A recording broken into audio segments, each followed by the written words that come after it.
More Ferguson violence. Gunfire erupts on the first anniversary of a police shooting that sparked riots near St. Louis. No to war and violence.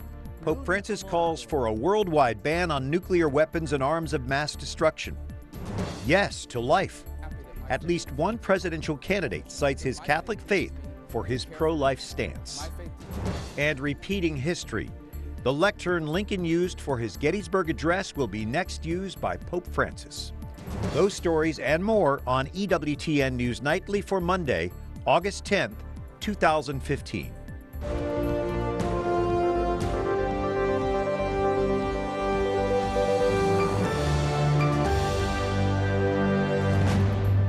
Good evening. Thank you for joining us. I'm Brian Patrick with your news now. A state of emergency is issued for Ferguson, Missouri tonight. Violence again erupts in the St. Louis suburb on the anniversary of the shooting of Michael Brown. Meanwhile, an 18-year-old is charged with assault on police officers. Tyrone Harris was shot and critically wounded by police. His father claims he was unarmed and running for his life. 1 year after the death of Michael Brown, the city of Ferguson faces a tense and sadly similar scene. What began as a peaceful march marking the anniversary erupted in chaos. Shots rang out late last night amidst crowds that had gathered to mark the anniversary. One man was critically injured after police shot him. They say he unleashed a remarkable amount of gunfire against the officers. We can't afford to have this kind of violence, not only on a night like this, but at any point in time if we're going to really move forward in the right direction. As news of the shooting spread, tensions grew. Several objects were thrown at police and some businesses were damaged. I had an officer that was treated, I don't know if he went to the hospital or not, for a laceration. He took a brick to the face. In the years since Michael Brown's death spurred a national debate over race and policing, the city, following a scathing Justice Department report, has announced measures to improve police relations with the community. Now police are asking for the community's help to end the violence. We have other individuals out there who are armed right now. They're part of this group. We need the public's help. We can't do it by ourselves. We have to have the community out here helping us, working with us to identify this and to make this stop. Still, it is clear frustrations remain. Activists announced a day of civil disobedience for today as protesters return to the streets. And a Mass for Peace and Justice marked the anniversary Sunday in the Archdiocese of St. Louis. Catherine Szeltner talked with several Catholic leaders on her recent visit to Ferguson. Here, Ferguson isn't a headline, it's home. Catholic leaders in the St. Louis suburb want to tell what they know as Ferguson's real story. A few months ago, these quiet streets were unrecognizable, brimming with protesters and news trucks. Most people from outside the area tell me they get the impression the whole city was on fire. While faith leaders say news reports were exaggerated, the racism and poverty issues are real. This wasn't a Ferguson problem. It's an American problem. It's a world problem. Why can't we sit and talk more? What is the dialogue that has broken down in communication? When we only talk with people that are like us, if we only hang around with people that are like us, then we don't really know who we are. And we don't know really what's underneath that is keeping us from getting close to people. Just weeks after Michael Brown's death, local Catholic school children created this wall of ribbons that say acceptance and hope so that drivers can see that message as they pass by. As the town marks 1 year since Michael Brown's death, Sister Kathy Doherty says Ferguson is moving forward. More talking is going on and less protesters, and so which is good because action then can happen when you talk. Catherine Szeltner, EWTN News Nightly. Some of the other stories our EWTN News Nightly team has been covering in today's world. Catholics in Japan marked the 70th anniversary of the atomic bombing of Nagasaki Sunday with the celebration of Holy Mass. The Urakami Cathedral is now rebuilt from the rubble. It's just 1,500 feet from the epicenter of that atomic bombing. 2 priests hearing confessions and 30 others inside the church died when the bomb hit August 9, 1945. I've regained my faith in God, and on this day I am grateful to be kept alive for 70 years since the bombing. 8,500 of the cathedral's 12,000 parishioners died that day, decimating the largest Christian community in Japan.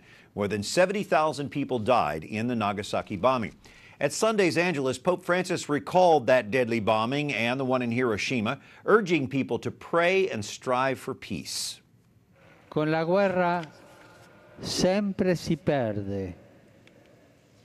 L'unico modo di vincere una guerra è non farla. Francis saying with war, one always loses. The only way to win a war, he says, is never to wage it. He referred to mankind's enormous destructive power when it distorts the use of scientific and technical progress.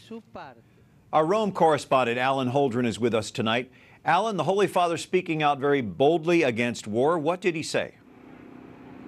Pope Francis said that these atomic bomb attacks of 70 years ago should still serve as a last reminder to humanity to ban nuclear weapons and weapons of mass destruction and reject wars. He said that this should be an invitation to all nations to unite in calls for peace and dialogue against war and violence.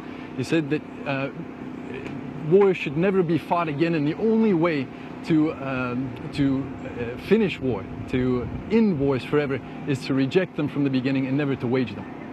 He also turned to the environment, in fact, asking for a day of prayer in conjunction with the Orthodox Church. Tell us about that. That's right. Just today, there was the announcement that the Pope has instituted what is being called the World Day of Prayer for the Care of Creation. This is on September the 1st, to be celebrated this September the 1st for the very first time in the Catholic Church. The Orthodox Church, led by Ecumenical Patriarch Bartholomew, has been marking this day since 1990, where they're calling for greater care of the creation, just as Pope Francis has done in his most recent encyclical, Laudato Si. So what is the significance of actually taking the lead of the Orthodox and sharing this day of prayer with our brothers who are Orthodox, brothers and sisters? Well, Pope Francis actually used words from the Ecumenical Patriarch Bartholomew in his document, Laudato Si, on the care of the common home, the care of creation. This is him reaching out to the Orthodox, saying we can be united in a lot of things. Even if we don't agree on everything, we can be united, say, on this date of prayer for creation. He's inviting all Christians, not just Orthodox or Catholics, to also be involved in this. He's also called for a united day of the celebration of Easter, which has divided the Catholics and Orthodox for hundreds of years. So this is, he said, a way to also grow in common communion with our Orthodox brothers and sisters, is how he put it. All right, Alan Holdren, who covered the Angelus for us from Rome. Thank you, Alan. Thank you, Brad. Back here to Washington, GOP hopeful Ted Cruz praises Democratic Senator Chuck Schumer for opposing President Obama's Iranian deal. The White House, however, dismisses Schumer's opposition. That was an act of courage and bravery, and I salute Chuck Schumer for doing it.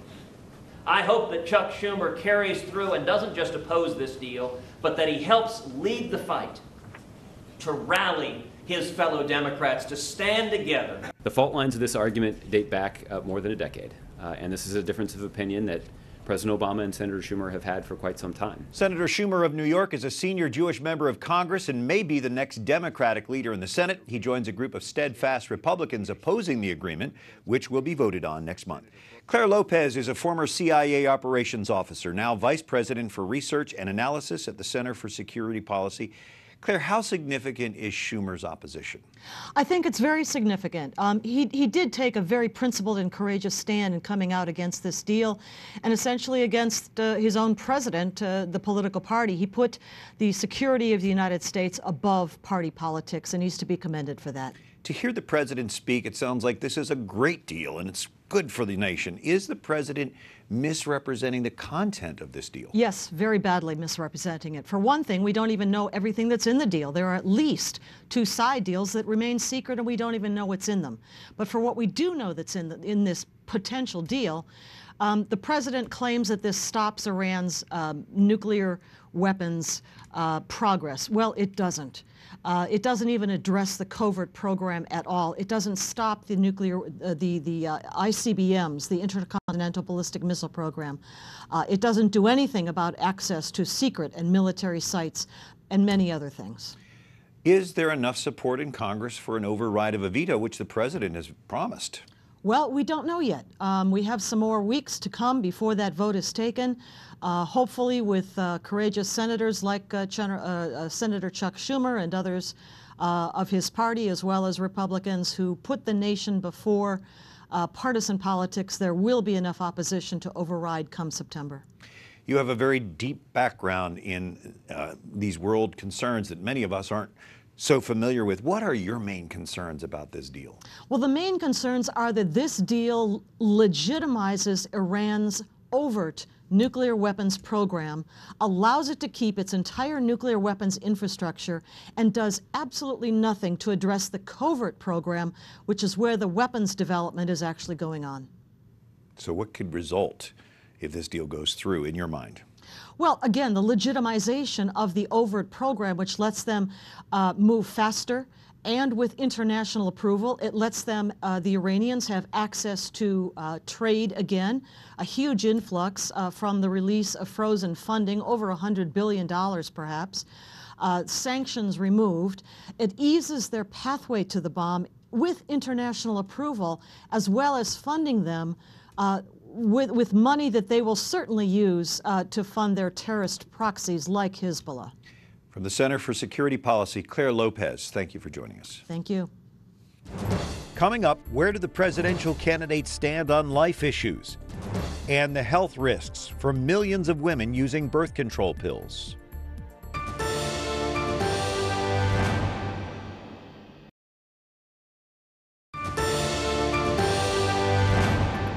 We are all sinners. Let us be transformed by God's mercy. A tweet from Pope Francis this weekend. Thanks for joining us on this Monday evening. I'm Brian Patrick. The Pope urges everyone to pray for justice and peace in El Salvador. Incoraggio il caro popolo salvadoregno a perseverare unito nella speranza. The Pope saying he is following with deep concern the news coming from the land of Blessed Oscar Romero. He says the suffering has worsened there because of famine, the economic crisis, social classes, and growing violence. Republican presidential candidate Marco Rubio says his views on abortion are rooted in his Catholic faith.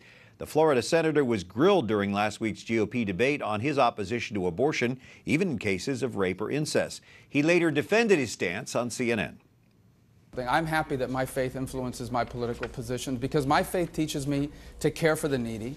My faith teaches me to respect and love even my enemies. My faith teaches me to forgive those who slight me. So people should hope that my faith influences my political position. Rubio says he opposes abortion even for rape or for incest victims. He says both cases are tragic and horrifying, but, quote, all human life is worthy of protection.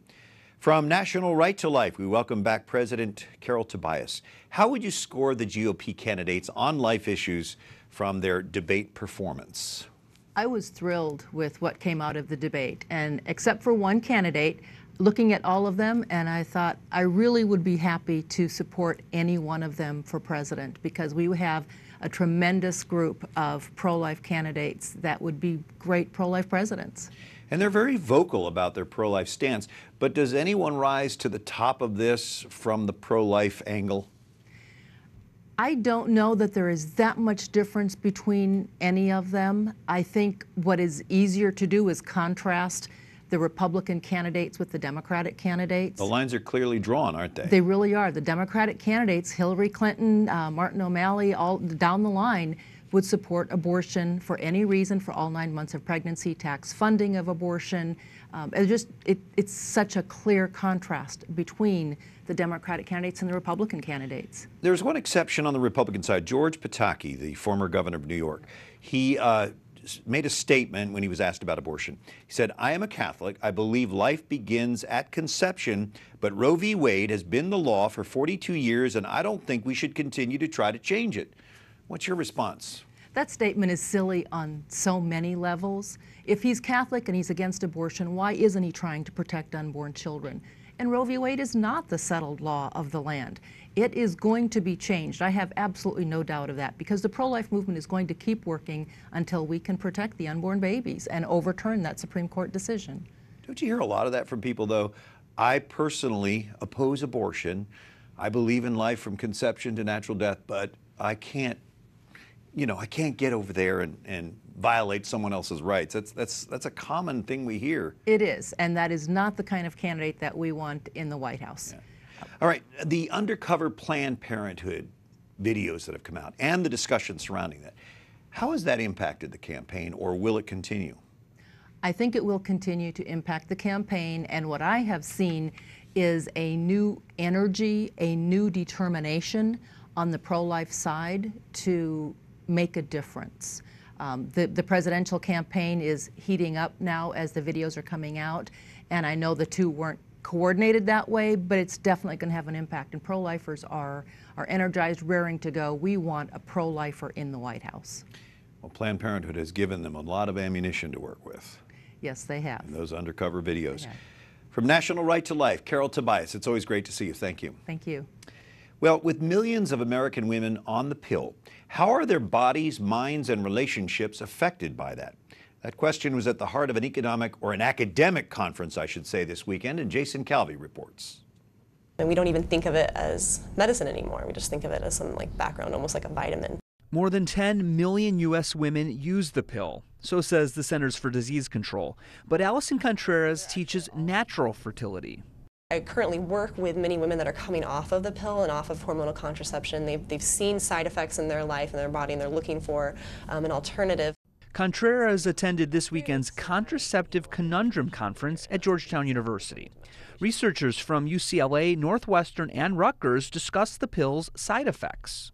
We're literally changing the way that we record memories and kind of almost dulling the emotional component to the way we record memories. Pharmacist Ross Pelton addressed the scientific issues.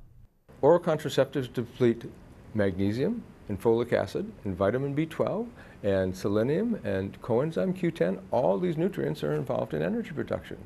So she's not likely to connect the dots and realize that nutrient depletions are starting to cause this energy depletion problem. Vicki Thorne organized the conference, born of frustration. But the more I read, the more annoyed I got. As women, we have a right to know. Thorne knows parents whose daughter died as a result of using the pill. And people say, but oh, look at it's all right there in the information sheet. Yeah, the information sheet is this big, and it's written in medicalese. Does a 14-year-old know what thrombosis is? Because I don't know any who do. Vicki Thorne is also the founder of Project Rachel, helping women heal after abortion. That ministry has grown to nearly every diocese in the country. Now she hopes her efforts to teach about the dangers of the pill will touch some of the 10 million women who use it. Brian? Jason Calvi, thank you. Up next, a lectern used by Lincoln is loaned to the World Meeting of Families for Pope Francis's visit. And it may be sinful to be slothful, but not if God created you to be a sloth.